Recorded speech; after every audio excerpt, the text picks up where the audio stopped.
Assalamu alaikum. Assalamu alaikum, everyone. This is Convey Islam, a YouTube channel where we talk deeply about Islam, study different topics, and have interesting conversations. Today, our guest is ChatGPT. I'll let Risalat introduce us into what we're going to be discussing with ChatGPT. There we go. Here is ChatGPT.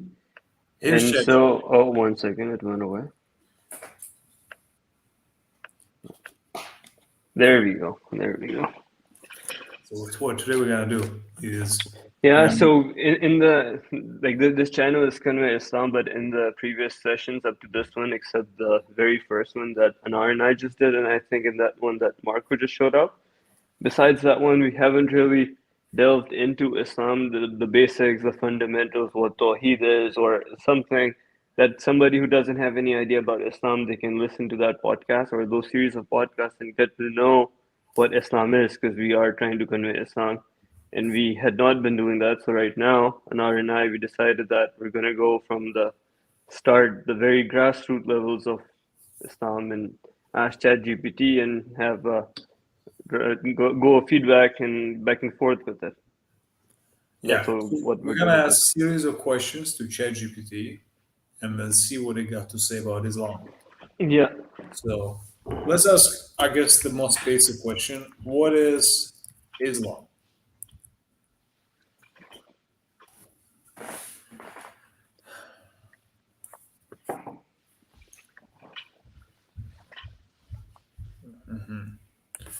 Well, typed out quite a bit. So, wow. Okay. Well, let's take a look. I got the monotheism part, so that's good. Here you go. I mean, that's very. What do you think, Rizal? That's like historically that's accurate, but Islamically it's So not. let's challenge ChatGPT. Let's tell ChatGPT that is it not true that Islam began with the first human being Adam, and has remained in its different forms, and Islam means submission. So it's always been Before the we even do OG. it, like just for our viewers who maybe not watching video but listening to audio, here you go. Yeah. ChatGPT said Islam is a monotheistic religion founded by the Prophet Muhammad, peace be upon him, in the seventh century. So you see, Islam, like historically, that is accurate. Islamically, it's not accurate, right? That's the thing. Founded by, like that in itself is a problem. Founded by. Let's challenge ChatGPT. So what do you want me to ask to ChatGPT? Let's just say that is it not true that Islam has always existed?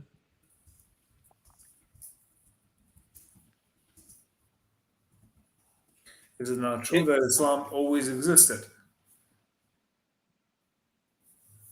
So Islam as a formal religion with its specific beliefs and practices was founded by the Prophet Muhammad, peace be upon him, in the 7th century in the Arabian Peninsula. However, Muslims believe that the message of Islam is not new and that the same message was revealed to earlier prophets, including Adam, Abraham, Moses, Jesus, and among others. According to Islamic belief, the teachings of these prophets were distorted or lost over time, and Islam represents the final and complete message from God to humanity.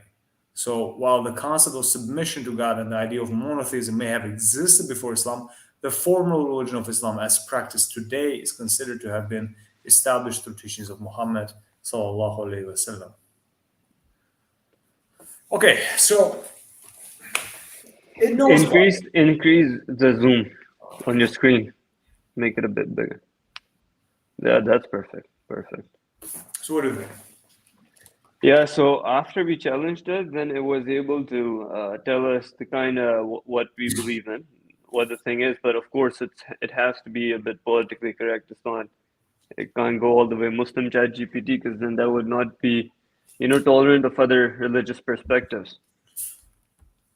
Uh, And what if we say, I want you to act like a Muslim?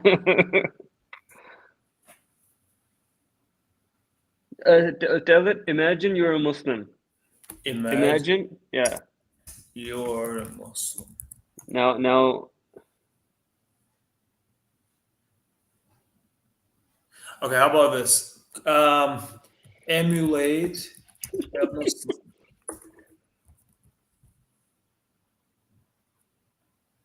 and don't reply.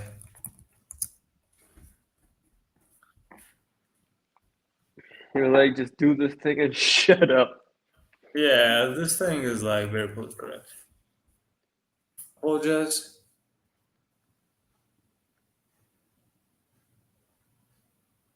Okay, so he really doesn't want to like. I think they patched it in the past. He could have made it act like something, but not Yeah, anymore. yeah, Can't make yeah. him. It's getting lamer. Yeah, it's getting very politically correct. Yeah. Okay, so I guess let's continue then. Um, what do you want to ask yourself? So, what does it look like day to day living life as a Muslim? I think that's a good question because I came up with it. Daily life of a Muslim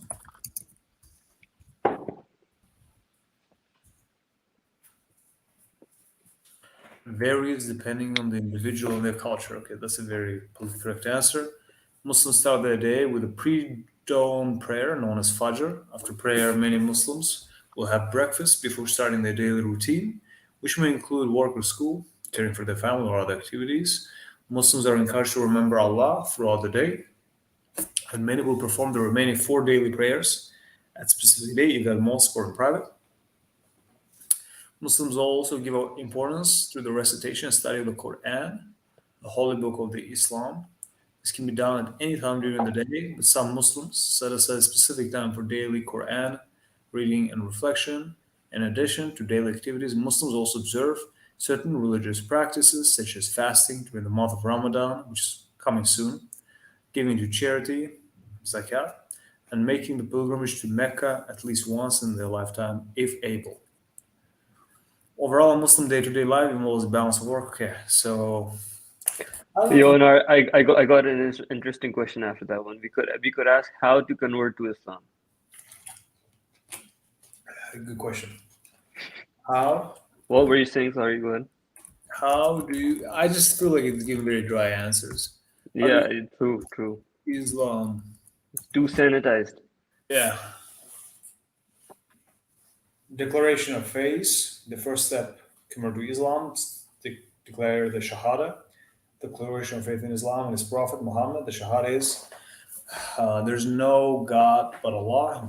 And Muhammad is the messenger of Allah. Yeah, well, yeah, I should la ilaha illallah, should anna Muhammad Rasulullah. I wish they didn't put it here.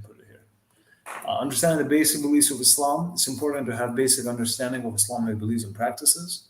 One can read the Quran or other Islamic books or speak to a knowledgeable Muslim to gain a better understanding. Learning and practicing Islamic rituals. As a new convert, it's important to learn and practice the basic Islamic rituals, such as performing the daily prayers. Finding supportive community and informing others of decision. Once one has made the decision to convert, it's important to inform family and friends of the decision and to be patient and understanding of their reactions. So ChatGPT knows the struggle. So how about we go a little maybe Deeper, yeah technical. a bit deeper. How Islam is different to other religions? All right, let's compare. How is Islam different to other religions? And what makes it stand out?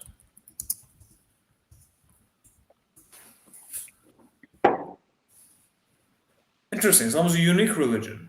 Okay. With its own beliefs, so it admits it. Its own beliefs, practice, and tradition that distinguish it from other religions. Here are some ways in which Islam stands out. Monotheism. Okay, so he gives us very fair Oh, approach. that's a good answer. It's Islam is a finally giving some monotheistic religion, which means there is useful information. one God, Allah. This belief is central tenet of Islam and sets it apart from polytheistic religions which believe in multiple gods.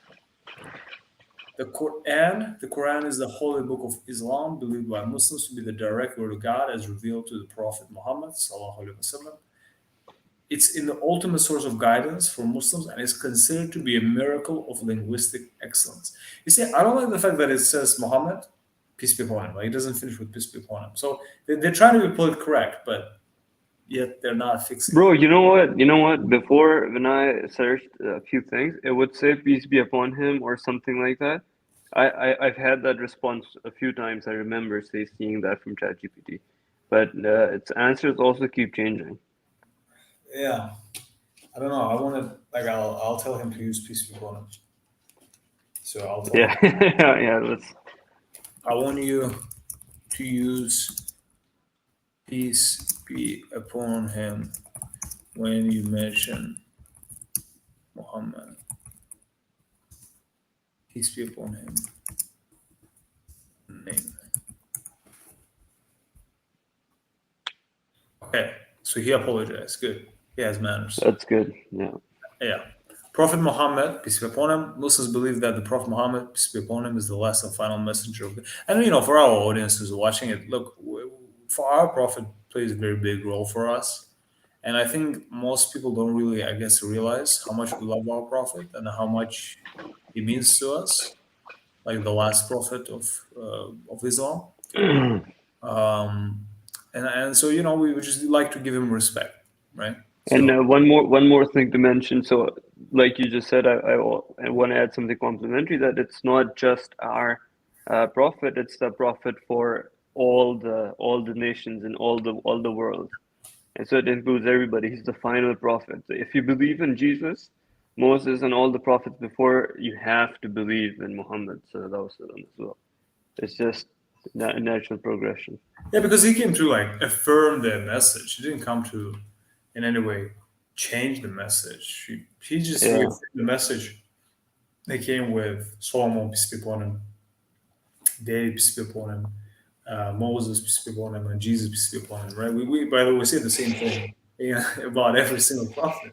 Sometimes it sounds like it's excessive, but it isn't. It's just respect that we show. In fact, And you get good deeds too. You get good deeds for and I'll saying tell you that too. more. I'll tell you more. If you guys open Genesis in Old Testament and find a verse in Old Testament in Genesis, you can find it, where God says to Abraham, I will bless the nation that blesses you. And every time we mention Abraham or Ibrahim, we say peace be upon him. So we send blessings to Abraham every single time we mention his name. Every time we say Abraham or Ibrahim, may peace be upon him. So we actually are fulfilling that. How's it called? The word, if you want to say, or the Bible itself, or the prophecy. Well, we're fulfilling that commandment that God gave in the Old Testament, right? Right. And I've never met a Christian. Maybe there are, I don't know, but I've never met a Christian that says Abraham peace be upon him. I've never seen a Christian that sends blessings to Abraham. In fact, I've never seen a Jew that sends blessings to Abraham. Maybe they do, but I've never seen one in all my interactions. And I've never seen Christians say Abraham peace be upon him. Right? So Right. we're Right. Yeah. saying that. We mention Abraham a lot. We mention Abraham 5 times during prayers. And generally in our conversations, we mention Abraham a lot. So every time we mention his name, we say peace be upon him. So we kind of fulfill that prediction that Bible is making. 5 pillars. Islam has 5 fundamental practices known as 5 pillars, which is declaration of faith, which is La ilaha illallah, prayer, giving to charity, fasting during Ramadan, and making pilgrimage to Mecca, if able. And focused on ethics and morality, Islam places great emphasis on ethical and moral behavior. Okay. And here he apologized for, when referring to Prophet Muhammad, peace be upon him, it is customary for Muslims to use the phrase, Sallallahu Alaihi Wasallam, peace be upon him. It's not really customary, it's not mandatory, actually. As a sign of respect and reverence for the Prophet, if I will make sure to use this phrase. Okay, well, I trust you, ChatGPT. I'll give him a like. Nice. Yeah, getting a treat. Yeah, I'm giving him good feedback. Okay, so let's go trickier. Was Abraham a Muslim? Uh-huh, that's a good one.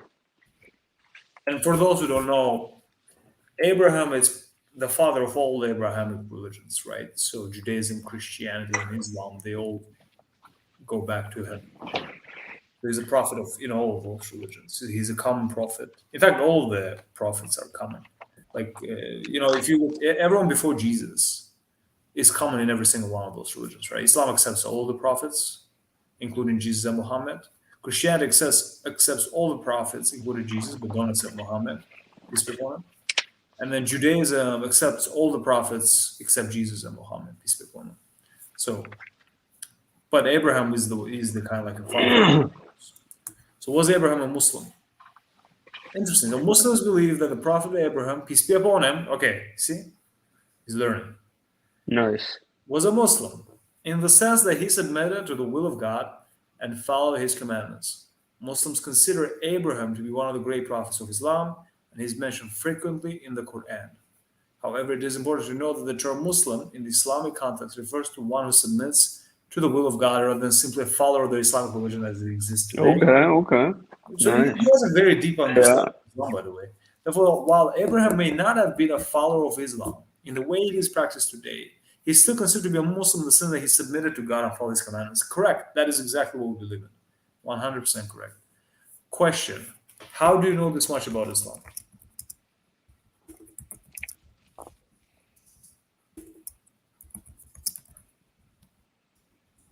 Let's see what he says.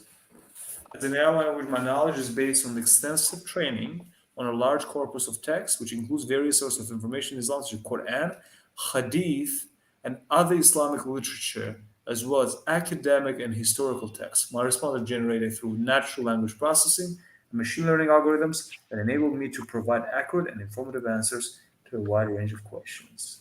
It However, knows everything, bro. I strive to provide accurate and informative responses. Yeah. My responses should not be taken as substitute for the advice or guidance of qualified scholars or experts in the field. So, what do we think? Marco should have heard the last part. Uh, Marco should have heard the last part. Marco, Yeah. is anyone leaving comments? No, I'm just saying that his first go-to response like thing is to check ChatGPT. And so ChatGPT, when you're challenging ChatGPT now, you're also seeing that if you have some context, you know that if the answer is true or not.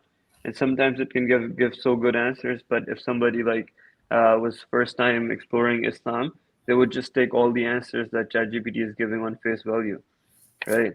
And Yeah. ChatGPT is saying that it tries to be accurate. It's not accurate all the time.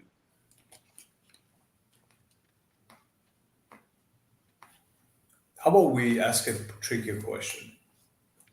What about scientific miracles of the Quran? Or, bro, speaking of tricky question, we could leave one task for the end. You know, there's this the challenge in the Quran to produce one chapter like it. Do it. Let's do it.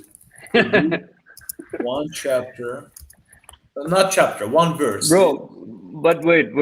I think before going into this, we should ask, what does this test mean? Like, how does this falsifiable test work? How does falsifiability Test in the Quran work.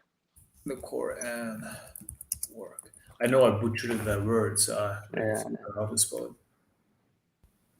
Fallibility? Is that right? Falsifiability. Write down FALS and then falsify. Let's just look it up, bro. Okay, I think he will understand. Yeah. Falsifiability is a concept of scientific inquiry that refers to the ability or theory or hypothesis to be tested and potentially proven false through empirical observation. In the context of the Quran, some scholars and thinkers have applied the concept of falsifiability to the Quranic claims. The idea behind the falsifiability test in the Quran is that a claim or statement made in the Quran can be proven false through empirical observation or experimentation. Then the Quran cannot be considered as a divine revelation. On the other hand, if Quranic claims and statements withstand the test of falsifiability, it's seen as an evidence of the divine origin. For example, the Quranic claim that the universe was created from a single point in time and space is known as a Big Bang theory. This claim was not scientifically confirmed until the 20th century, which some argue is evidence that the Quran is of divine origin.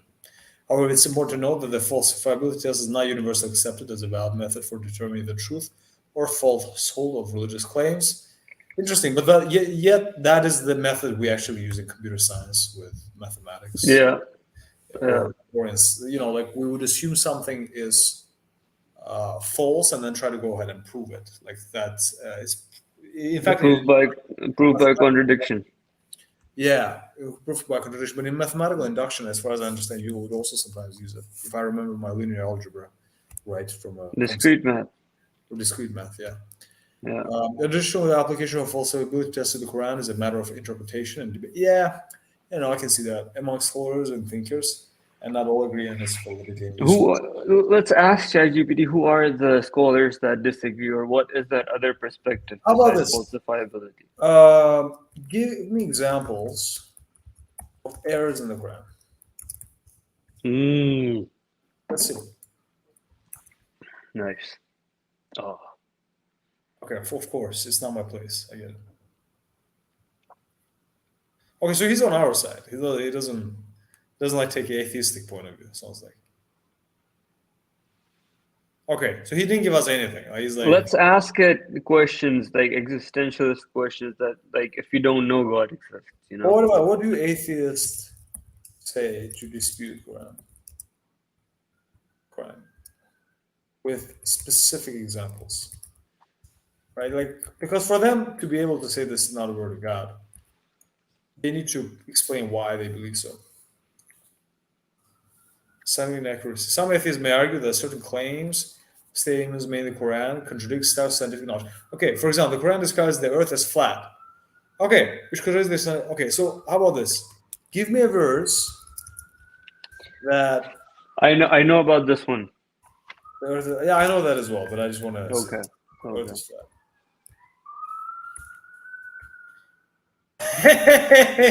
Yes, you look at this. It's like there's no explicit verse. so it's like, I'm telling you, like, it sounds like ChatGPT is like pro-Muslim because it says some atheists would argue that Quran describes Earth as flat, and then he goes to say that there's no explicit verse that states Earth is flat. Okay, so what did he say here?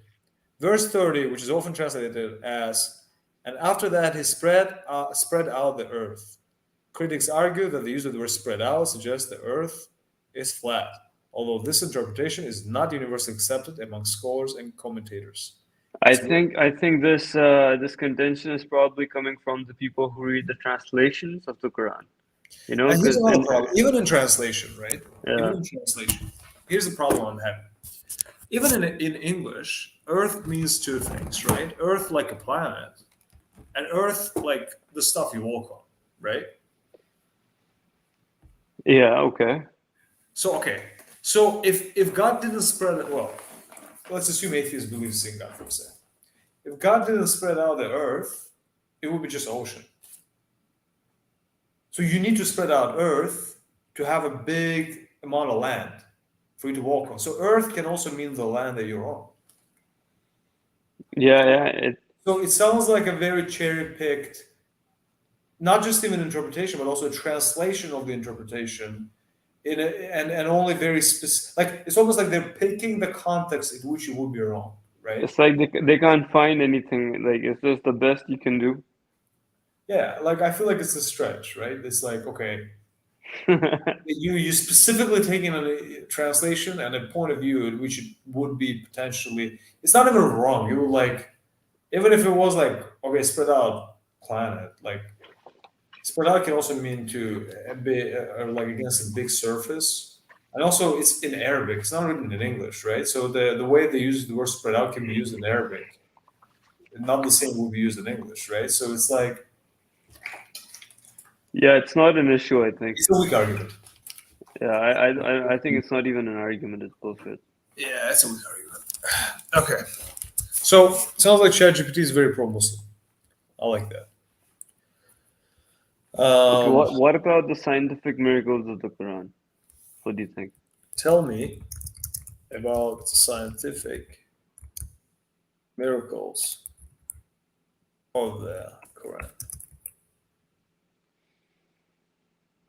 Muslims believe the Quran contains numerous references and insights that anticipate and support modern scientific discoveries. The references are often referred to as scientific miracles of the Quran.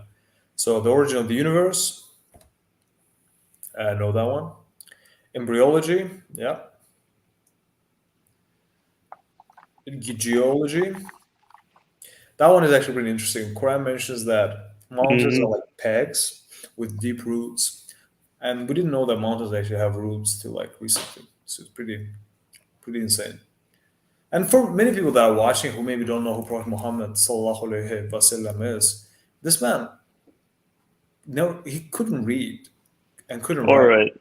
or based on every single source we have. Like every single source we have tells us that he couldn't read and write. Moreover, we on the writings that I was looking at this some writings of the Quran, I can find it later, where the scribes of the Prophet, I think there was a case, I think I found a text somewhere where it had like scribe's name, so everyone kind of knows that he couldn't write himself and he couldn't read, right? So for him to be able to come up with this, that the mountain has a root, when he never even like that's an interesting part, right? Because sometimes people will say stuff like, what if Greeks or some other ancient civilization knew about it and then the knowledge got forgotten, but it got passed to Muhammad, peace be upon him? But I'm like, okay, even in that case, which is super stretched, right? But even in that case, it wouldn't have passed to him because he couldn't read. Like it's impossible for him to know this, pretty much. He couldn't read. It's not that it's only it's something that people didn't know at the time. In addition to that, it's something that like he couldn't possibly read or write, and in fact never went to school. Right? The people, yeah, exactly. The people who I found make these arguments that you just described don't know, haven't done their homework. They haven't read the Quran, or if they have, they haven't done the work behind it to understand the context, that different revelations came at different space and time, and so much to it in his life before he became a prophet. People don't know that. So if you knew that, there are non-Muslim scholars of Islam that don't make these kind of claims that, he memorized it and just conveyed it, because he couldn't have gotten all of those things, the scientific miracles like Anar just described, just read. It's just impossible to get all And of those like right. if you're trying to, let's say, like okay, if you assume that this is not true, the Quran is not true, then there are only two possibilities, right? Either Prophet Muhammad, astaghfirullah, peace be upon him, he's a liar, which we don't believe in, or he's delusional. Now, he cannot be delusional because how can a delusional man have a knowledge that nobody knew at the time, right? So, okay, by default, he cannot be delusional. Now, another claim can be okay, he claims it's from God, but he's lying. Well, okay. Well, if you're gonna lie, assume you're lying. You're not taking a lot of opportunities you have to lie. Like there's a hadith when the eclipse have happened, and people thought it's because Prophet's son Ibrahim passed away, and then they went to the Prophet, and he's like, "No, eclipse has nothing to do with this." Like this is perfect opportunity for you to say that yeah, it is. My son has passed away, and this is God's but punishment, whatever. He didn't do that stuff. And even if you, let's say, assume you were to lie, at some point you will write something that is like for example, he predicted the war between Persian and Roman Empire, right? And then the Persians will win, when actually it didn't look like they're gonna win. And in 9 years, Persians ended up winning. Like you guys can find the verse in the Quran that does predict Persians winning a battle against Romans, which it didn't look like that. And here's the thing: if you're, let's say, you're a liar, let's assume you're a liar, why take that risk? Why take that risk? If you're trying to lie, you wouldn't take that risk. And I think many people who would say that he's a liar don't know about his life. They don't know about the 10 years of exile. If you see of 10 years of his exile, for you to be in exile for 10 years, right? Lose your uncle, lose your family members, have your kids die, live in hunger, uh, go through all of that in the middle of your 40s, you really need to believe in what you're saying. So by default, he cannot be a liar and he cannot be delusional. So the only other explanation is he is truthful and this message is truth. Hence, if he says it's from God, then it is from God, right? I don't know. That's just my perspective on this, guys. Let me know what you think in the comment section. But ChatGPT, let's ask ChatGPT. So, what makes more sense, Christianity or Islam?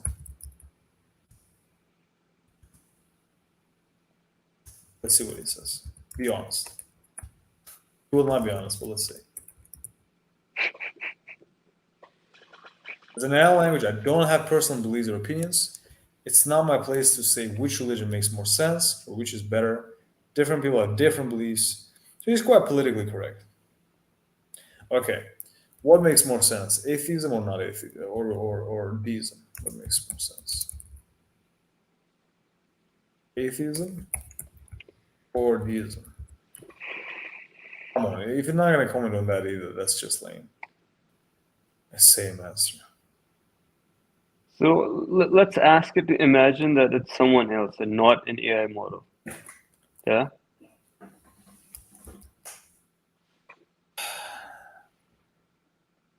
Like, how do you want to ask? Let's imagine you're Jordan Peterson.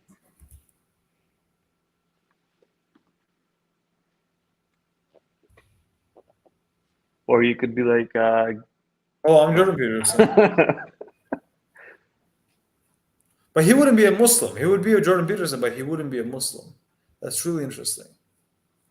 But we could make him act like a Muhammad hijab or something. yeah, let's try that. Let's try that. You want me to act him to act like Muhammad hijab? Yeah. Okay, imagine you're Muhammad hijab.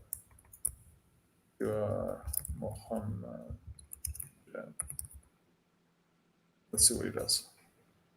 Well, Muhammad hijab, a Muslim speaker, debater, and educator. So much of my career explored. Okay, cool. So now we can actually have fun with this guy because he's not going to act like a Muslim. So what do we want to ask now? Because he's now thinking he's Muhammad hijab. Let's try putting both of them in a debate. Okay, Jordan Peterson and hijab. Okay, emulate a debate between Muhammad hijab, and Jordan Peterson. Over what's the topic? On topic of why Islam is truth. Write it in dialogue format. Let's see what we're gonna do. Good evening and welcome to tonight's debate between Muhammad hijab and Jordan Peterson. Our topic of tonight's debate is why Islam is the truth. Muhammad hijab will be arguing in favor of his proposition, while Jordan Peterson will be arguing against it. Each participant will have 10 minutes for their opening statement, followed by a 5-minute. Is he gonna write all of that stuff? That's crazy. Muhammad hijab, thank you, moderator. Islam is the truth because it provides a comprehensive and holistic worldview that offers guidance and solutions to all aspects of human life. Islam recognizes the importance of spiritual dimension of human existence and provides a path to personal and societal well-being through the worship of God and the practice of good deeds. Joe Peterson, thank you, moderator. I don't think any of them would have said that, but okay. While I have great respect for the Islamic tradition, I do not believe that any one religion can claim to be ultimate. Yeah, that's not something he would say, actually. Yeah. Yeah. Human beings have diverse experiences and perspectives, and we must be open to different ways of understanding the world and our place in it. But Mr. Peterson, if we accept that there are many paths to truth, then we're left with relativism. Nice. Where every belief is equally valid, Islam offers an objective and absolute truth that is grounded in the divine revelation of the Quran. Interesting. I like Muhammad hijab's. That's crazy. I understand your point, but I would argue that the search for truth is a complex and ongoing process that involves a range of factors. Yeah, it's giving bullshit answers. Yeah, it sounds like it sounds like here. It sounds here like you know when you have a word limit when you're writing an essay in school, and you just gotta have like as many words. You don't know what to write, and you're just writing stuff. Therefore, I did this. You go like a range of factors, including reason, experience. So that's something I would do if I have word limit, right? Mohammed Jab, a bit Dr. Jordan, sorry, Mr. He should say Dr. Peterson, but yeah. Mr. Peterson, Islam Actually, he might not be a doctor anymore, right? I think they're taking away his. I'm not sure if it happened or not. Yeah, to be honest though, that's messed up. Yeah, but anyways, that's a separate topic. Okay. But Dr. Peterson, Islam recognizes the importance of reason and encourages critical thinking and reflection. The Quran invites people to ponder the natural world and to seek knowledge and wisdom. And in fact, many Islamic scholars have made significant contributions to fields of mathematics, astronomy, and philosophy.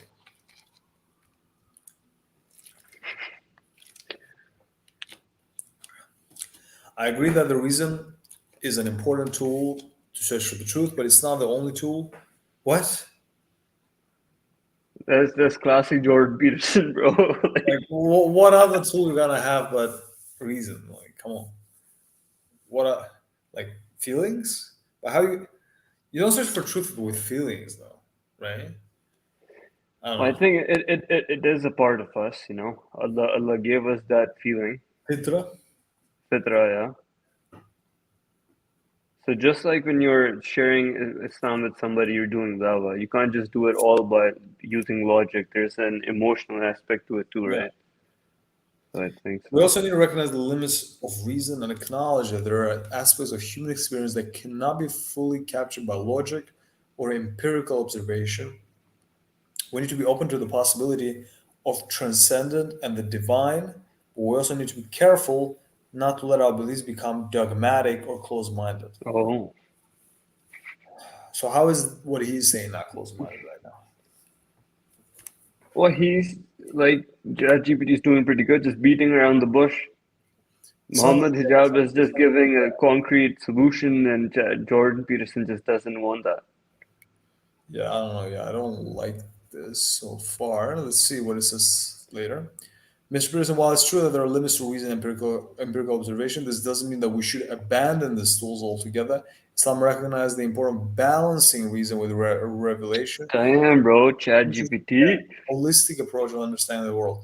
I like what ChatGPT does. It's good. I agree that we should be open to different ways of understanding the world, but I would argue that the search for truth ultimately requires us to rely on our own judgment and critical thing.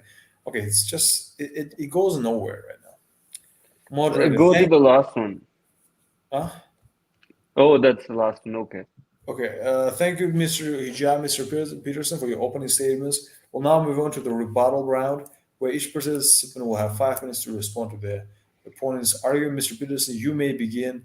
Mr. Hijab, I appreciate your commitment to Islam and your efforts to share its teaching with others. However, I do not believe that any one religion can claim to be the ultimate truth.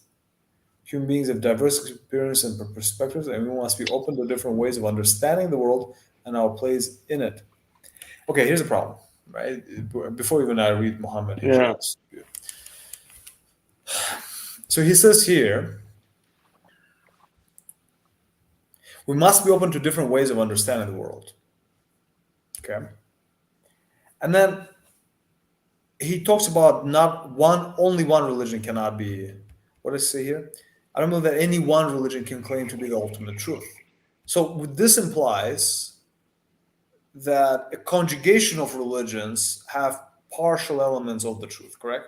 Mm-hmm. From what he's Mm-hmm. Yeah, because yeah, that is yeah, yeah. the way he phrased that. That's the implication, or the way he would have said that. But I think I heard him It's a say, pluralist perspective, a yeah. pluralist The perspective. problem with this is okay if all of them have elements of truth, but they clearly contradict on very clear matters, right? Like Islam says that there's nothing worthy of worship but Allah.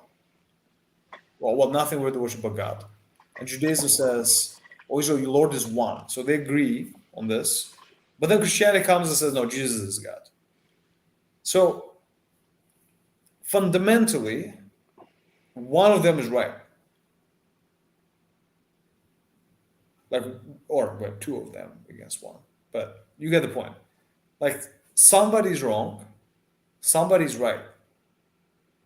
If you're open minded to everything, then you have chaos.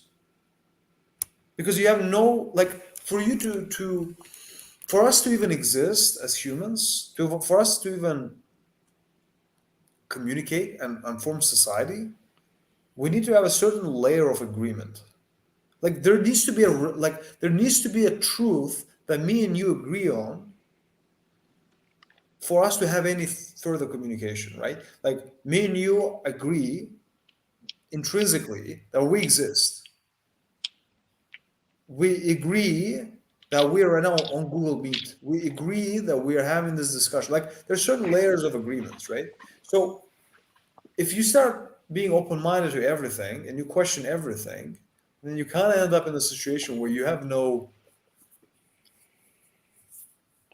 don't have any solid belief or framework of who you are or what the world is like. And that means you can be pretty much manipulated, right? I can just push you to any belief system at any point. You're like feather in the wind. You're going with the flows of time, Yeah, wherever that's why that's you see going. this, whole what woke agenda does to people, right? Like I was watching on Instagram, I was seeing these videos. Parents send their kids to school. It's mainly girls, very attractive girls, neat, good-looking women. They go to university, they come back, they start having armpit hair,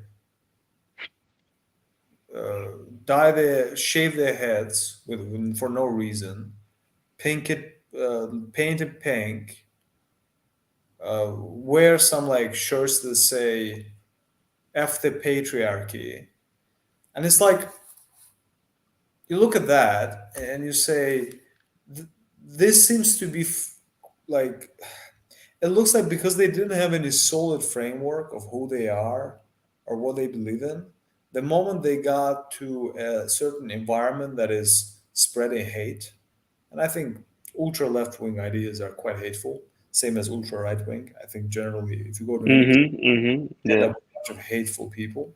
On the ultra right, you have people that hate others just because of their race or background, ethnicity, right? And on the ultra left, you have groups that literally hate men or hate white straight men for no reason, right? So I think because these young kids they end up in well, they're not kids anymore, they're 18-year-old adults, but they end up in universities in this place where they don't have their own internal solid framework, and now they're being pushed on them. This new ideas are being pushed of ultra left wing ideology. We're getting this situation where you're getting attractive women purposefully making themselves obese and not shaving their legs, growing armpit Becoming ugly. as a statement. It's a Yeah. statement. Yeah. It's not there. They She's not doing they're it because she wants to they're do it, rebelling, right? They're rebelling. and she doesn't herself find it attractive in the mirror. Like she's not kidding nobody. It's a statement. It's a rebellion. It's a statement. And the funny thing is, statement for nothing. Like she's not really proving anything, not achieving anything. The only thing that this person is doing is ruining their own life or health, etc. Right? So you know, I know how I end up on this. The point is get on with the program. It's called Islam, you know? Yeah, It's the lifeboat on Titanic and it's got room for everybody, it's like but Noah's the Ark. Come on, lifeboat's going. we're accepting you. Come And on. one more thing, man, like especially with this like World Economic Forum kind of thing, just going in its weird directions and everything, and Yeah. with global conditions, I think everybody, when you talk to, man, it's like they feel that just some worse time is just around the corner. Like a lot of people have just like given up on hope. What do you think about that? Given up on what? On On brighter times, you know, these 2 3 years happened because of COVID. So many people died. People, the control that people thought they had over their lives were just taken away.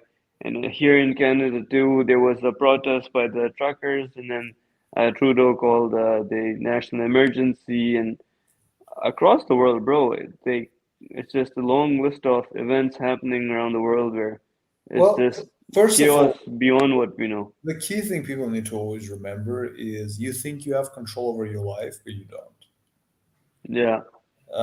You can have a great life, great family, be the happiest person in the world, and then your family can take a trip to another country airplane crashes, and you lose your wife, your kids, maybe your parents. How many stories like that you can find on the internet? Yeah. Full family gone. Husband survived because he didn't fly. His entire family annihilated. Now, tell me, in this situation, if you don't have God, how are you gonna survive? You ain't surviving that. You ain't surviving that without faith. And and the thing is, uh, you don't have control over your life. You have no guarantee, literally. And many people say that, but they don't.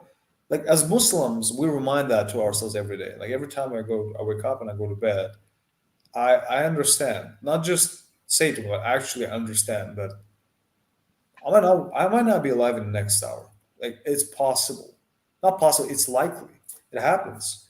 I think about what happened in Turkey, right, this year. They went to sleep, no clue that something gonna happen. Next day, 30,000 people died. Earthquake. Just sleeping. Just went to bed. They never woke up. That was like, yeah, there was some like our age guy, 24-year-old, with no suspicion that he gonna die. Probably was speaking like this, like on phone to his friend. No clue that he gonna not serve, like not be alive tomorrow. No clue. And guess what happened, right? So there is no guarantee of tomorrow. That's why as Muslims we always say inshallah, if God wills. You say, I'll marry inshallah, I'll have kids inshallah, I have a job inshallah. You have no guarantee you're gonna get married. You have no guarantee you're gonna have kids. No The guarantee. only the only guarantee you got is that you're gonna die. Yeah, that That's is a guarantee. the And like many of you, who are not, I guess, not religious, you go through life not preparing yourself for death, but it is guaranteed. Like there is no escape. There is no escape. And you're not ready. Like that's why I think people are so scared of death because they invest so much into this temporary world and completely neglect the hereafter. I was watching this. I'm I'm a bit this Iranian revolution movement, right?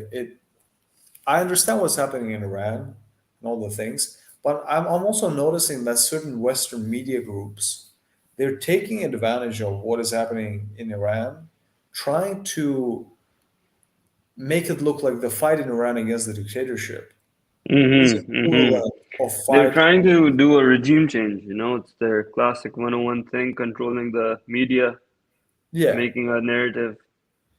but regime change is one thing, right? Whatever. Again, I'm not very well versed in the politics of Iran to talk about the regime changes in that country. But one thing I can know for sure, whatever's happening in Iran has nothing to do with Islam as a religion.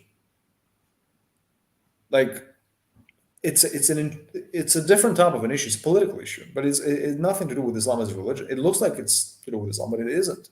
And I've been seeing some of these videos that I've seen some Iranians nowadays. Some of my Iranian friends. I didn't reply to that. Didn't say anything, but I've seen some of my Iranian friends kind of resharing those videos, and I think they're not realizing because they're not listening to lyrics.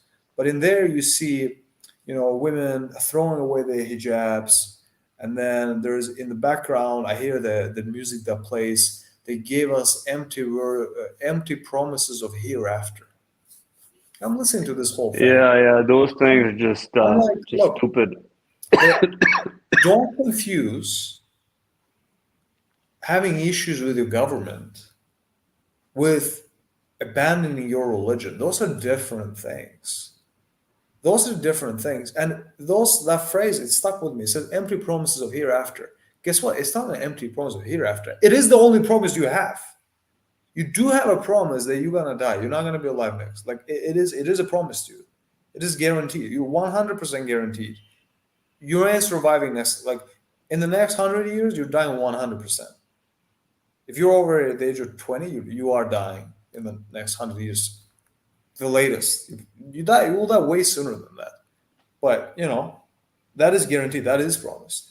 So if there is even a 1 ounce, like 1% of you that believes that there is hereafter, if there's even 1% of you that believes that there is hereafter, why are you not preparing for it? Let's Let me, ask ChatGPT about the hereafter too after what you're saying. let me see. Tell me more. Tell me what will happen hereafter. according to Islam.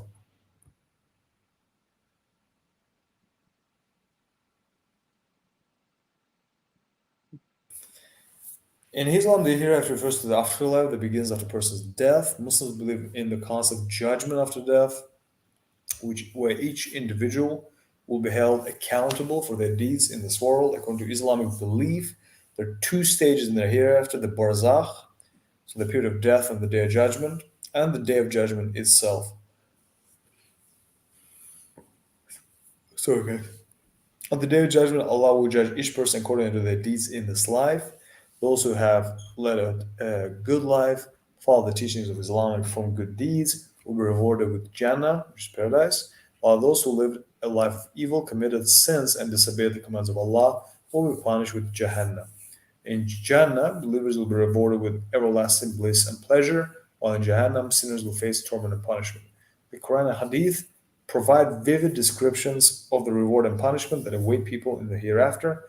However, ultimately, it's up to Allah's discretion to decide who goes to Jannah and who goes to Jahannam. Indeed. Yeah. So, you see, when I talk about these concepts to people, right, heaven and hell, especially if they're not religious, they kind of look at me with that, oh, come on, that kind of attitude in a lot of the time, right? It's almost like that element of disbelief that how to them they start saying, "Oh, come on, it's just a story that old people told us or fairy tales of the past." Come on, right? Do you really believe in it? Like that's the type of question they would ask. I say, "Of course." Mm-hmm. Mm-hmm. And I think people say that I'm like, "Do you understand that evil and good exist?" And I think a lot of people that don't understand heaven and hell are people who really don't understand good and evil. And the reason they don't understand good and evil is because they're not paying attention. If you're paying attention, like deeply pay attention to what some people do, even people in your own life, like try to go through life actually analyzing what is evil, what is good. You'll be surprised. You will see some absolutely disgusting evil, like people backstabbing, slandering, manipulating, using, stealing, for their own benefit, like some really disgusting evil. You're gonna see it if you pay attention. Just be analytical. Like start paying attention to what people do, and then pay attention to them good. You'll see like some people that really caring, really generous, really loving, supportive. Like if you start looking through life, and this is something that happened after my conversion to Islam 3 years ago. I started paying attention to evil more, like to actual acts of evil. I was surprised how much of it is around and how much of good is around. If you're paying attention, you see it. And when you see it, you're like, oh, I see what's going on. And when you see what's going on, like your own internal compass, it recognizes that, right? And the fact that I can recognize that and I can choose willingly to do, like, how many times you get a phone call when someone wants to gossip or slander somebody? Mm-hmm. Part of you kind of wants to do it because that's what the friend does, but then part of you as a Muslim was like, I know I'm not supposed to do this. So, and at that point, the right is not to do it, and now it's your free will deciding if you're going to do it or not. So if you got free will and you got an internal compass, right, and you know something is wrong and you can choose to act on it or not, that means there is a certain level of judgment. And I don't think everyone, like, I think like everyone would agree that people like Hitler, who killed 6 million people, well, 6 million Jews for no reason, that person does deserve punishment. So, what do you mean by he deserves punishment? So, yeah, of course he does deserve punishment. Most people would argue. Some people even say that if I could go back in time, I would kill Hitler as a baby. Exactly, right? So So, you can only, if he was alive, he could only avenge one person's death out of all the 6 million, so to say. But he killed so many people. And in terms of a justice point of view, afterlife also makes sense that, everybody can, it just makes sense. Here you can't do justice in the grand scheme of things. there is that, and also there is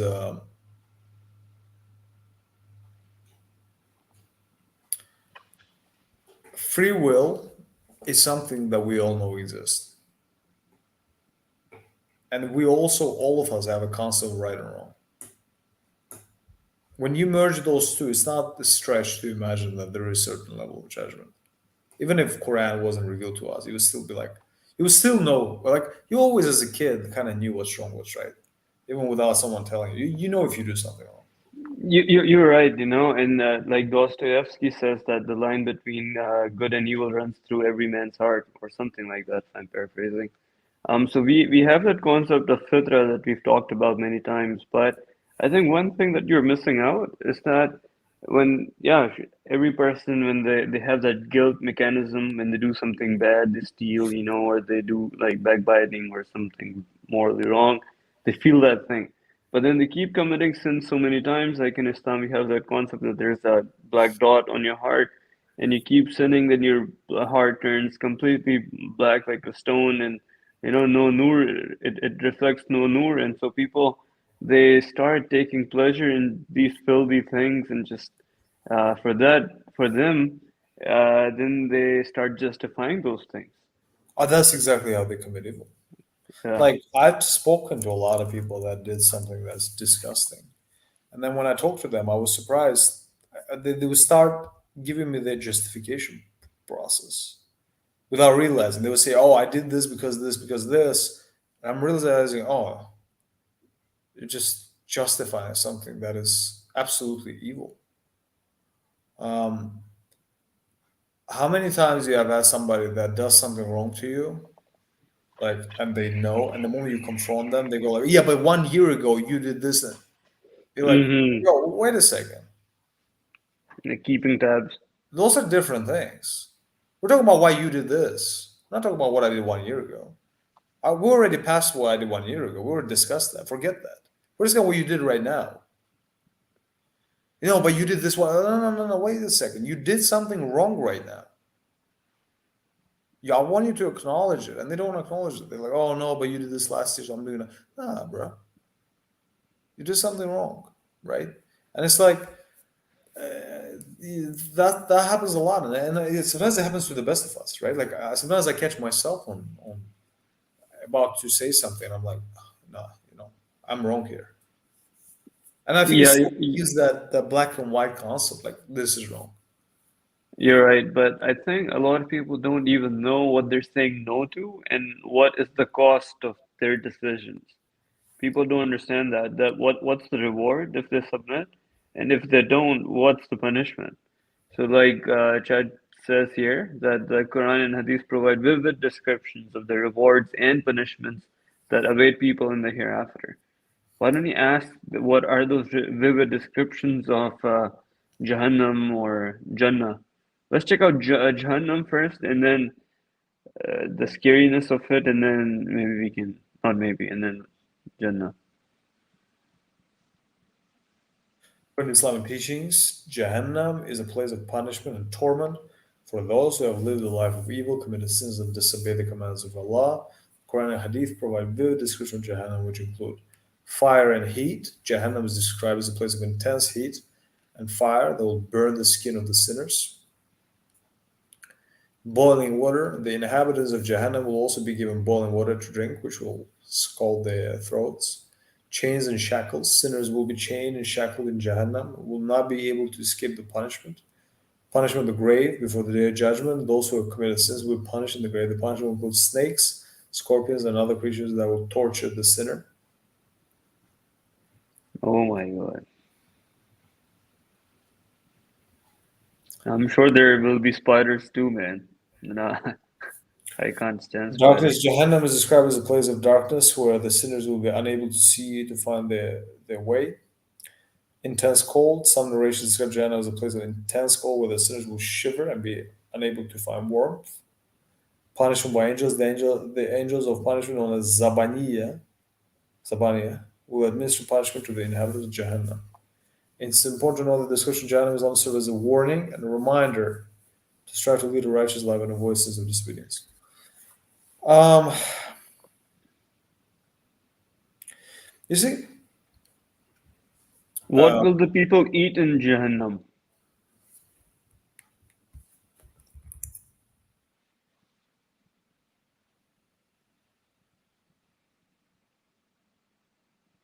Scholars believe that the inhabitants of Jahannam will be given bitter, thorny, and foul food to eat.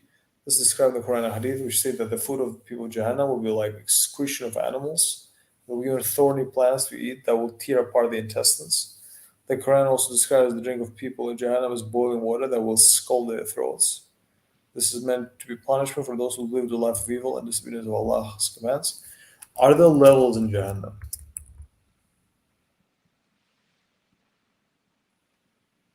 Yes, in Islamic teachings, it's believed that there are different levels of degrees of punishment, depending on the severity of one's sins and disobedience to Allah's command. The Quran and the Hadith provide descriptions. Some describe Jahannam as having 7 levels, with each level being worse than the one before. Again, it's some narrations, so it's not necessarily all of them. The description of these levels, but they generally involve increasingly severe punishment and torment for inhabitants. It's important to know that while the description of Jahannam in Islam may seem frightening, they are meant to serve as a warning. I like how pro-Muslim ChatGPT is, though. I have to admit, I like Mm-hmm. it. It seems quite friendly to Islam. Um, Omar says, "Habibis, Assalamu alaikum." Omar, what should we ask? What should we ask ChatGPT? Tell us.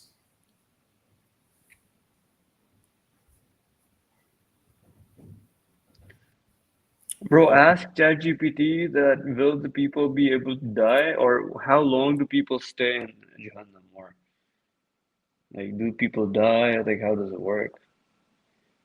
How long will people stay in Jahannam?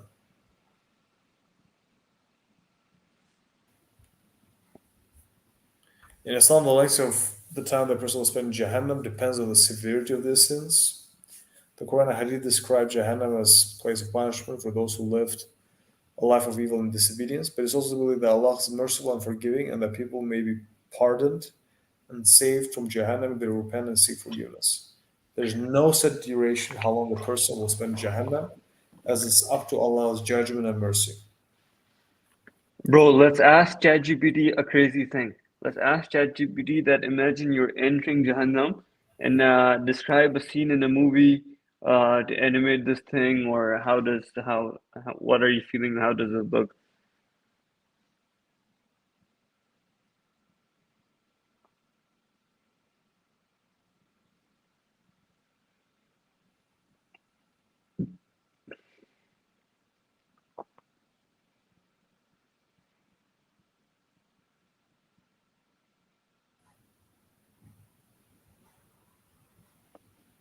No, so now don't ask him. Write me a plot. Write me. Well, this Mm, write me. yeah, yeah. Write me a story of a man entering Jahannam and vividly describe what he sees, what he feels, what he does, and his. His first day in Jahannam.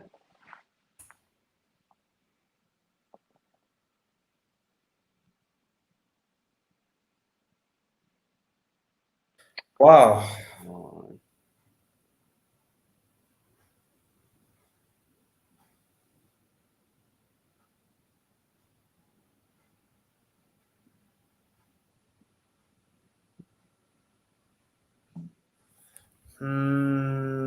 What happens if I replace Jahannam with hell? yeah, yeah, yeah. I feel like ChatGPT respects Islam, but to a point where it's scared to say anything. So I'll replace it with hell. Same.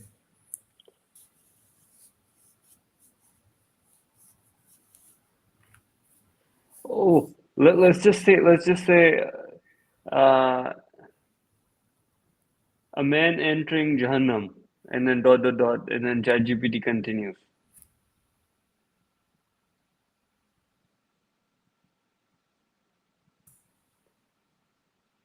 Oh, come on.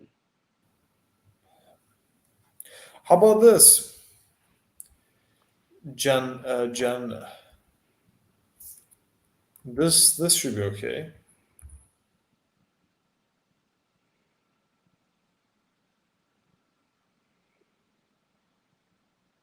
Is that how I spell it? Jannah or H at the end? I think it should be fine.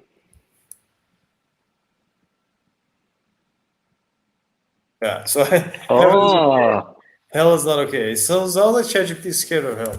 yeah, bro. It's not a joke.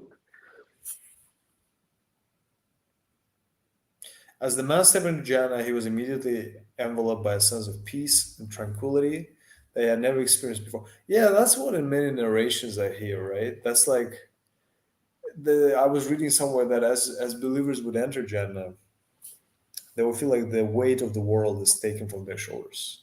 Like all the anxiety, all the worry, all the struggle, it's just all gone. The Yeah. air was crisp and fragrant, and the trees and flowers were unlike any he had ever seen. The colors were more vivid and radiant than anything on earth, and the man could feel the warmth of the sun on his face, though it didn't feel scorching like it would on earth. As he walked through gardens, he saw countless streams and rivers of crystal clear water, each flowing with different hues of blue and green. The man reached out to touch the water and was surprised to feel it cool and refreshing on his skin. He could hear the gentle sound of water trickling over rocks and birds singing sweet melodies in the trees. As he continued to explore, the man came across a beautiful palace made of gold and adorned with precious jewels. He approached the palace and was greeted by angels who welcomed him with open arms. The angels offered him the finest food and drink, and the man tasted flavors he had never imagined before.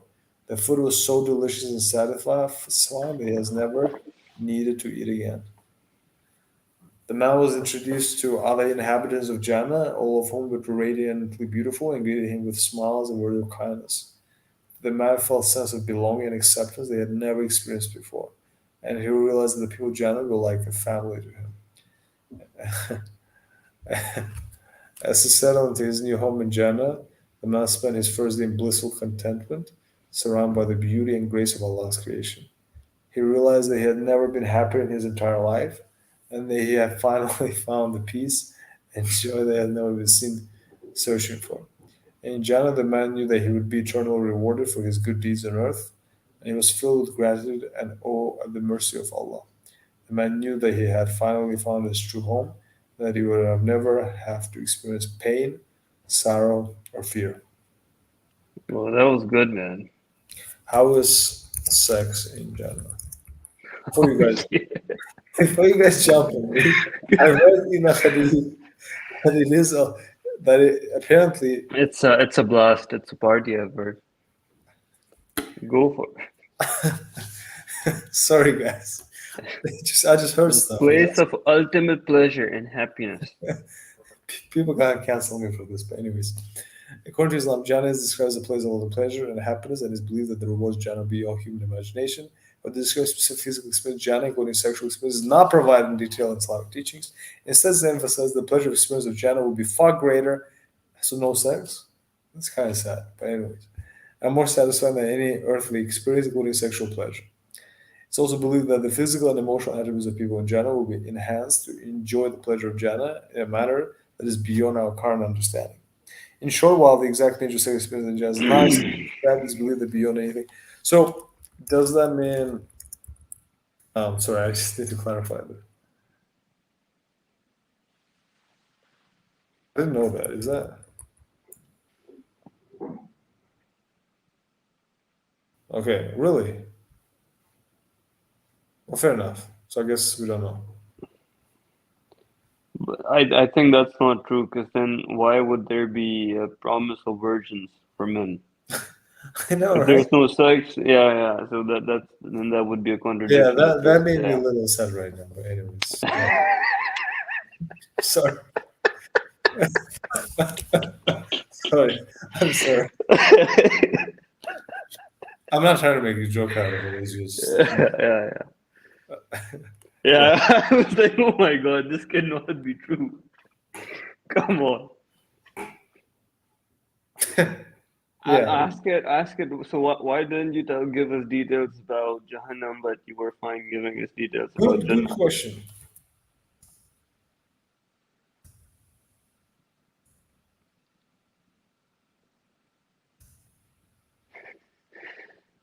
now, now we got ChatGPT.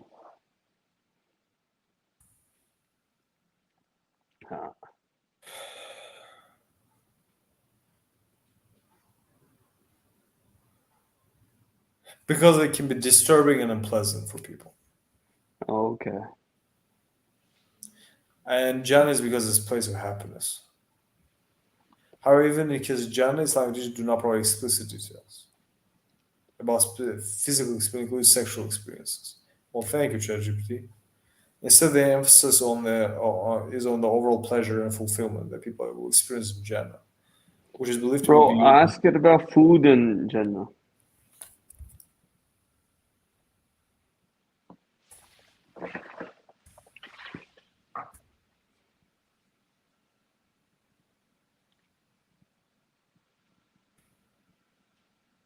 According to Islamic teaching, Jannah describes a place of ultimate happiness, where believers will provide with everything that they desire. Okay, so that kind of overrides what I said before, right?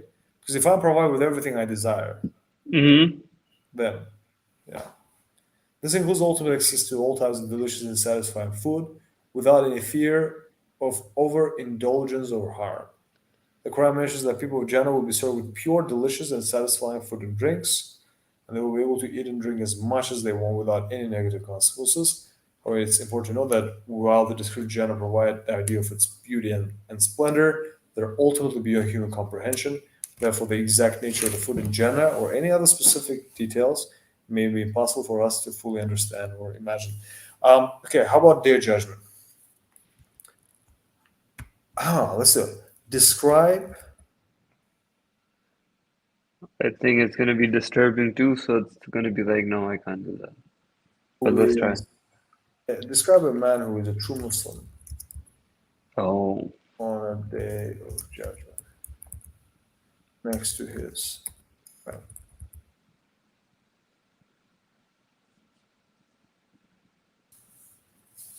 With an air of tranquility and confidence.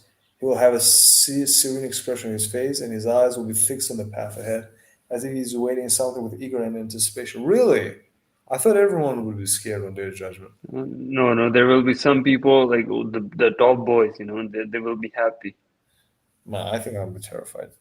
Um, As he awaits the reckoning, he will feel a sense of peace and comfort that only comes from a life dedicated to worshiping and serving Allah. His heart will be filled with gratitude for every moment that he spent in this world, working towards earning. You know what that means, bro? Like, think about this, right? Like, imagine this: these guys that had everything, right? Like super rich guys, multi-billionaires, had an entire world, right? They had cars, they had, you know, beautiful families, houses, companies.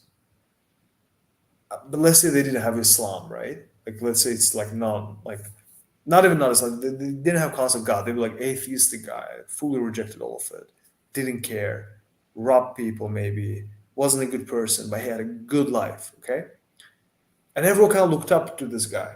On that day, this guy would be terrified because he's gonna lose all of it. But the man who was like a garbage collector, right?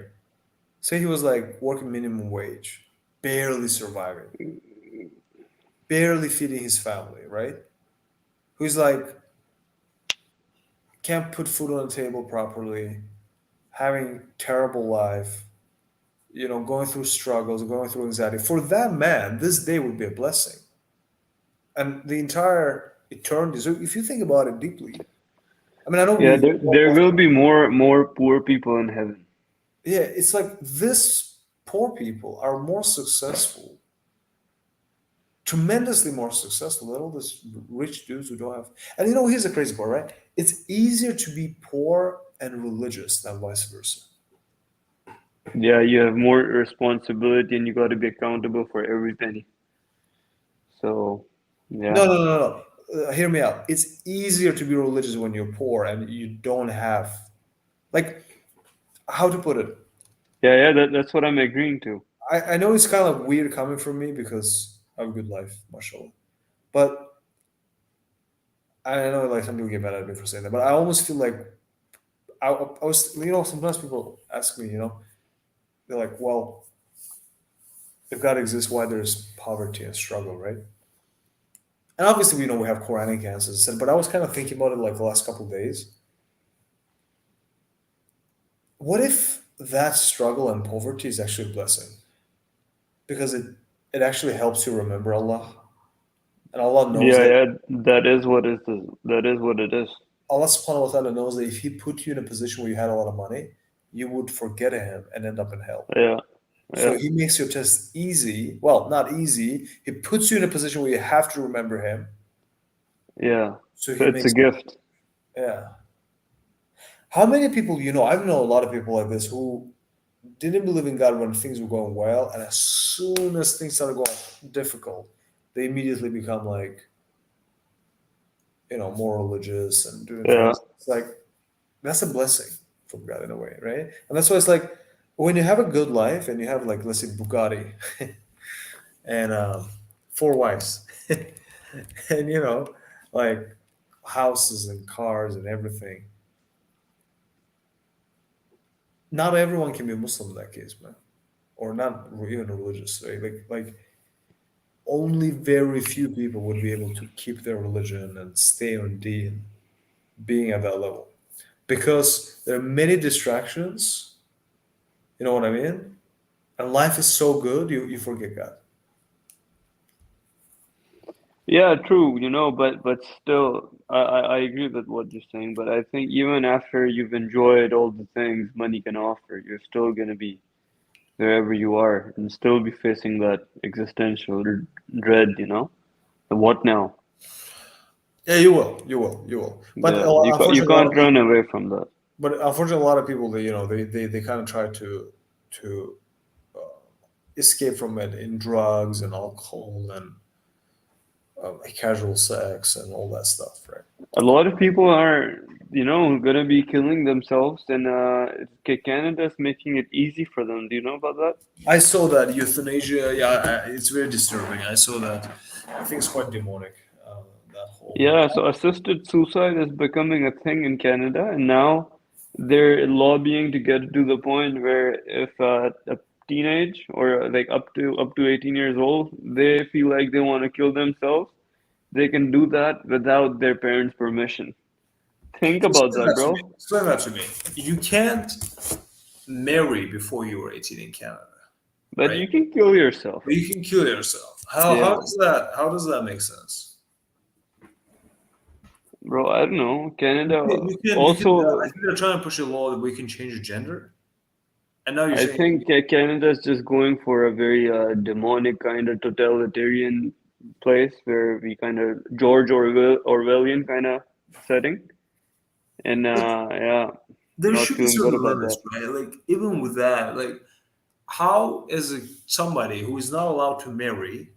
Because what is marriage? Marriage is meaning you're at a point now where you can make adult decisions, right? That's what we're agreeing, right? So 18-year-old, she can decide to marry whoever she wants, right? She wants to marry a 50-year-old guy, she can do that. She's 18. She's a mature woman, she can make a decision, right? So we're saying anyone before 18 cannot do that. We're agreeing on this. But yet somehow we're saying that it's okay for them to kill themselves. So if they can't make that decision, how on earth they're capable of making the decision of killing themselves? Or cutting off Yeah, removing. it seems so common sense what you're saying, but then we don't see these kind of discussions in the mainstream happening, and it's disturbing because the laws are definitely changing in a direction where we don't like them to be going. It's going. And bro, Canada made cocaine legal. Do you know? I know. There's a company in Canada that's approved for producing their cocaine and everything. So in a short amount of time, you can just like Domino's, you can call Domino's, and you can also order some cocaine, just like on the phone. Yeah, like look, I think we're ending up in such extreme liberalism that we're basically saying let people do whatever they want, but to such a crazy extent where at this point is like, are they really doing what they want, or are they being put in a position where they're kind of being indoctrinated? I lost your video.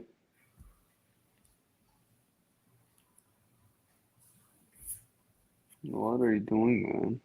You lost me. Yeah. I think camera couldn't handle the beauty of my face. Or maybe Malakul Maut is here. Say what? Maybe Malakul Maut is here.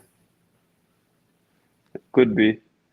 Could be. It would. Then it would be nice if there was the video, because then we could at least go viral. yeah, but you know there's I would be like, Muslim dies on camera. yeah, that's terrible. But you know there's hadith that says Malakul Maut comes to your home five times a day. Oh yeah. Yeah, to see if you're praying. Oh seriously. Oh my No, I'm serious. God. Bro, it's serious, man. I'm serious. I know you're laughing. Bro, imagine the non-Muslims, bro. You know that description that on the day of judgment, um, Yeah, when Allah comes, He will everybody will kneel in front of Allah, but the people who never prostrated, they will want to do that, but their bodies won't be able to do that because they never did it in their life. I heard that. That's so terrifying. Oh. Can you imagine? But bro, let's start wrapping up this one. Yeah, yeah. But this is good. We actually got a lot of interesting answers, especially the debate part. And I think that this is really nice. Yeah, guys. I mean, thank you for coming. Thank you for watching. Yeah. Up to the next Monday. Assalamu alaikum. Wa alaikum salam. Assalamu alaikum.